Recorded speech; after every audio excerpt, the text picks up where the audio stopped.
Kegagalan nasionalisme politik di Indonesia saat ini ditunjukkan secara nyata dengan terjadinya apa? Menguatnya anasir-anasir nasionalisme kultural. Ya, ini kurang L ya, ini kultural bukan kultural. L, kultural. Yang B, makin banyaknya aksi teror bom dari sindikat internasional. C, melemahnya sistem integrasi nasional.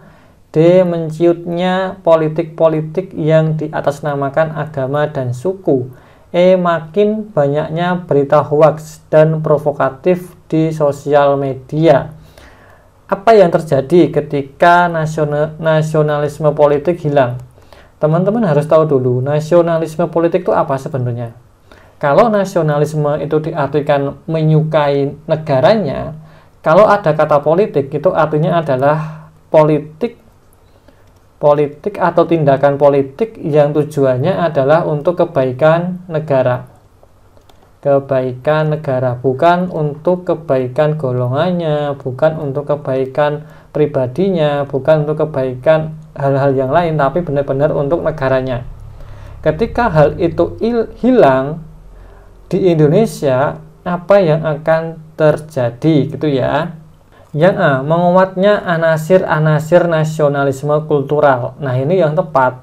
Kalau nasionalismenya hilang, maka muncullah nasionalisme kultural atau nasionalisme budaya. Ini yang muncul. Semua nasionalisme berdasarkan budayanya. Itu yang terjadi. Tidak ada nasionalisme secara utuh untuk Indonesia. Misal saya dari Pulau A, maka ya saya akan mengikuti apa yang ada di Pulau A. Saya tidak peduli dengan Pulau B, Pulau C, Pulau D, padahal B, C, D itu juga Indonesia. Ini yang akan terjadi.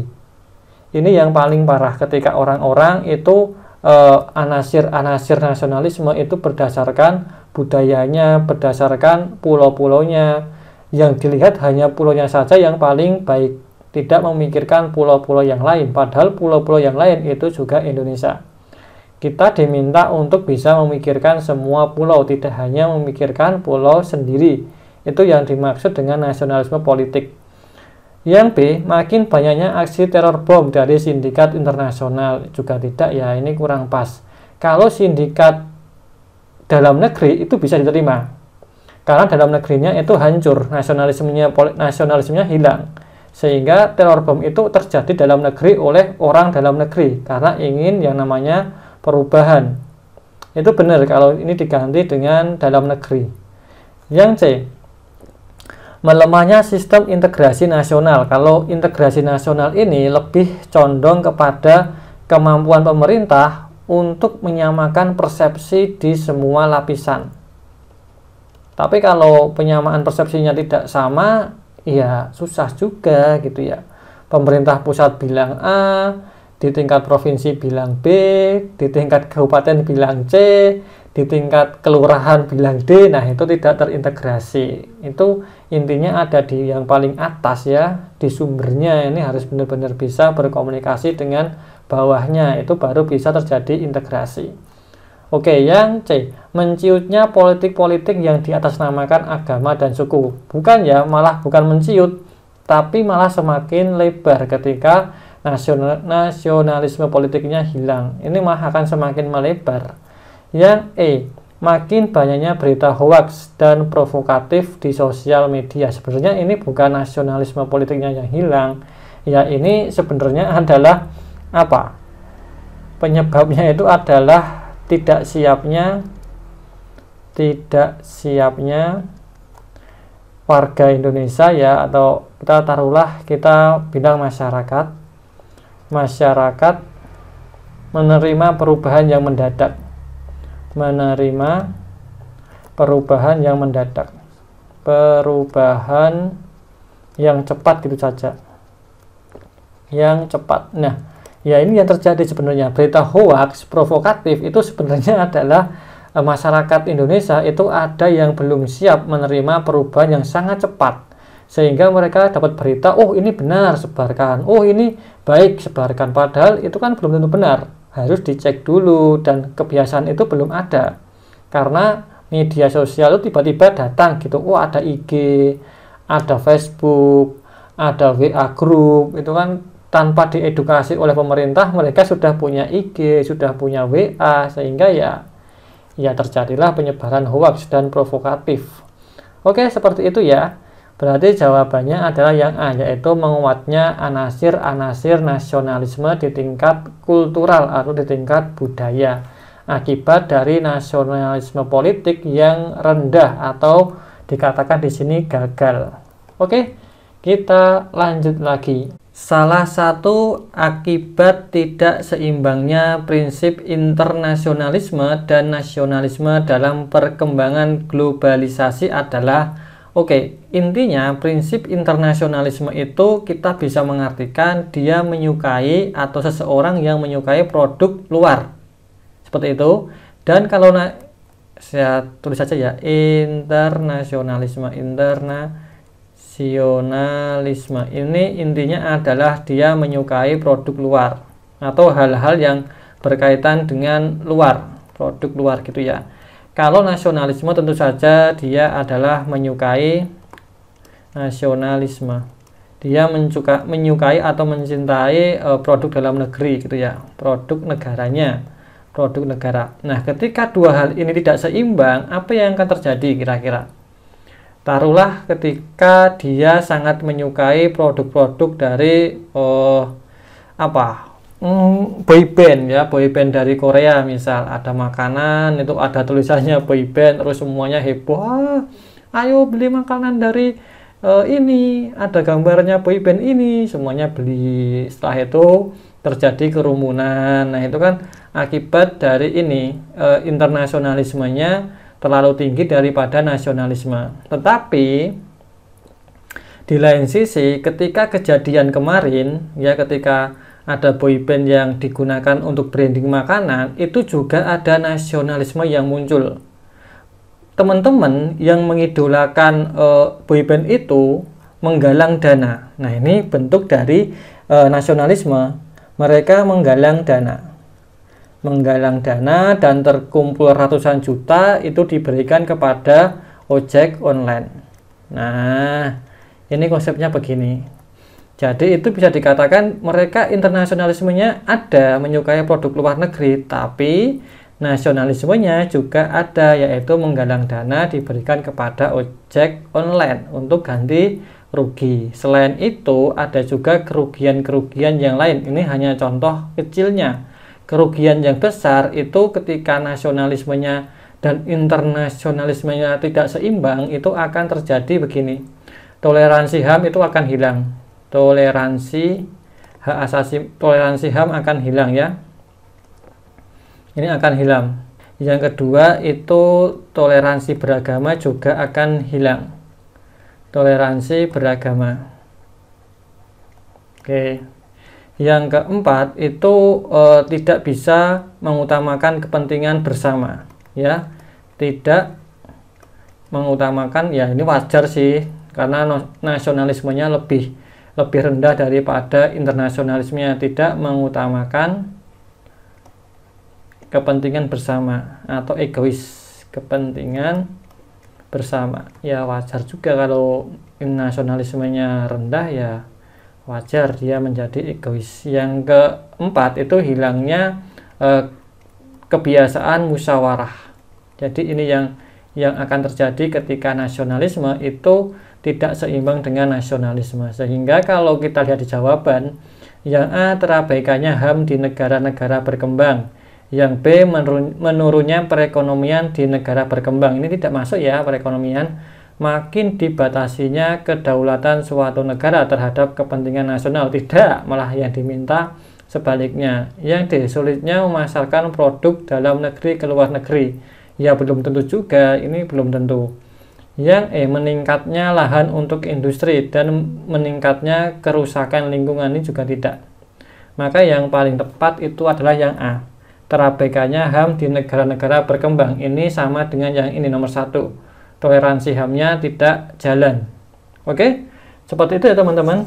Kita lanjut. Oke, kita lanjutkan ini ya. Tujuan wawasan Nusantara adalah menghendaki adanya persatuan dalam segenap aspek kehidupan, baik sosial maupun alamiah. Yang termasuk aspek alamiah adalah keadaan A. Ekonomi nasional, B. Politik demokrasi, C. Flora dan fauna, D. Sosial dan budaya, E. Keterampilan penduduk. Yang pertama, kita harus tahu tujuan wawasan Nusantara itu intinya adalah untuk persatuan dan kesatuan. Ini satu dulu. Lalu aspeknya itu yang diminta adalah aspek sosial dan juga ada aspek alamiah. Ini ya yang mau disatukan. Lalu apa yang dimaksud dengan aspek alamiah? Kan gitu. Nah, di sini yang dimaksud dengan aspek alamiah itu ada beberapa hal. Alamiah ini adalah aspek yang sudah ada dari awal. Yang pertama adalah aspek sumber daya alam atau SDA. Kedua, sumber daya manusia. Dan yang ketiga itu adalah geografi. Geografi inilah aspek-aspek alamiah suatu negara. Kalau kita cek ekonomi nasional itu tidak masuk SDA, tidak masuk SDM, tidak masuk geografi, kita coret. Politik demokrasi juga tidak masuk SDA, SDM, dan juga geografi. Flora dan fauna ini masuk enggak? Ini masuk ke SDA, sumber daya alam, berarti ini yang tepat, termasuk aspek alamiah. Sosial budaya juga tidak masuk ke dalam SDM, geografi, ataupun SDA. Keterampilan juga tidak masuk ketiganya. Seperti ini ya teman-teman. Jadi ini adalah aspek alamiah yang ingin disatukan dengan wawasan Nusantara. Oke, kita lanjutkan. Oke, kita coba yang ini juga penting untuk teman-teman pahami ya. Oke, implementasi wawasan Nusantara meliputi hal-hal berikut ini, kecuali implementasi atau penerapan ya. Penerapan wawasan Nusantara sebenarnya untuk apa toh? Ini sebenarnya adalah untuk kepentingan, intinya ini ya, untuk kepentingan rakyat dan tanah air. Jadi harus ada rakyatnya dan juga ada tanah airnya, atau untuk negara. Tidak boleh hanya untuk salah satu saja, hanya untuk kepentingan rakyatnya, tapi untuk kepentingan yang lainnya tidak ada. Atau sebaliknya, hanya untuk kepentingan penguasa, tapi rakyatnya juga tidak. Itu kurang pas. Harus terlengkapi antara kepentingan rakyat dan juga tanahnya atau tanah air. Sorry, belum tanah air. Aduh, ya apa ya gini ya. Tanah air. Kita cek yang A. Implementasi penerapan wawasan Nusantara dalam kehidupan politik akan menciptakan iklim penyelenggaraan negara yang sehat dan dinamis, yang nampak dari wujud pemerintahan yang kuat, aspiratif, dan terpercaya, yang dibangun sebagai penjelmaan kedaulatan rakyat. Nah, ini pas ya, ada untuk negaranya, yaitu negara yang kuat, yang aspiratif, terpercaya, dan lain-lainnya. Dan itu adalah penjelmaan dari kedaulatan rakyat. Berarti ini rakyat yang lebih tinggi, atau ada rakyatnya, ada pemerintahannya. Ini oke, benar. Yang B, implementasi wawasan Nusantara dalam kehidupan ekonomi akan menciptakan tatanan ekonomi yang benar-benar menjamin pemenuhan dan peningkatan kesejahteraan dan kemakmuran rakyat secara adil dan merata. Ini juga benar, ada kata tatanan ekonomi, berarti ini adalah simbol dari negara. Lalu menjamin bahwa rakyatnya itu sejahtera, makmur, adil, dan merata, berarti ini yang tepat juga. Yang C, implementasi wawasan Nusantara dalam segi kehidupan sosial akan menciptakan sikap lahiriah dan batiniah yang menghormati, menerima, dan mengakui segala bentuk keragaman sebagai bentuk karunia dari Tuhan Yang Maha Esa. Ini bukan mengakuti ya, tapi mengakui, T-nya hilang. Mengakui ya. Jadi ini juga benar, ada kata memahami teman yang lain yang berbeda dari yang lain, dan juga ada hubungannya dengan karunia Tuhan Yang Maha Esa. Ini kan tentang sila pertama ya, ini bisa. Yang C, implementasi wawasan Nusantara dalam pengelolaan sumber daya manusia memperhatikan kebutuhan pemerintah di tingkat pusat dan daerah, sehingga terbentuk keserasian dan harmonisasi kerja. Ini yang muncul hanya pemerintahan di tingkat pusat dan daerah, sehingga muncullah harmonisasi kerja. Ini kurang pas, tidak muncul kepentingan rakyatnya, ini hanya kepentingan dari pemerintah pusat dan juga daerah yang memanfaatkan sumber daya manusia yang ada.